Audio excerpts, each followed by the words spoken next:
হিঙের কচি বানানোর জন্য এখানে নিয়েছি আমি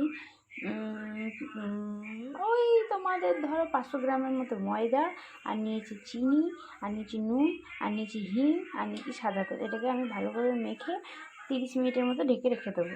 ঠিক দোকানের মতো ছোলার ডাল বানানোর জন্য আমি এর মধ্যে দিয়ে দিলাম তেল, জিরে সম্বার। একটু জিরেটাকে ভালো করে ভাজা হয়ে যাবে,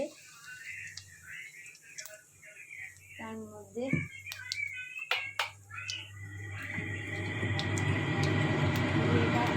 ভাজা হয়ে যাওয়ার পরে এর মধ্যে দিয়ে দিলাম আমি ক্লিন করে রাখা আলু আর দিয়ে দিতে হবে পরিমাণ মতো হিংটা আমার একটু জমে গেছে, তার জন্য ওরকম হয়ে যাচ্ছে। দিয়ে দিতে হবে দিতে হবে আদা রসুন,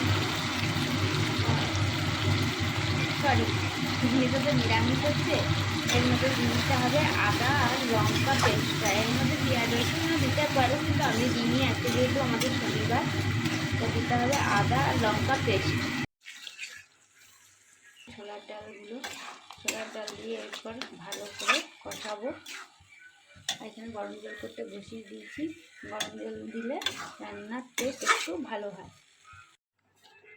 জিরে লঙ্কা আর জল পরিমাণ মতো দিয়ে দিলাম। এবার স্বাদ মতো নুন আর চিনি দিতে হবে, একটু মিষ্টি মিষ্টি আর ঝাল ঝাল নুন হলে ভালো লাগে। চিনি দিলাম, নুন দিলাম, আর স্বাদ মতো দেবে এটা।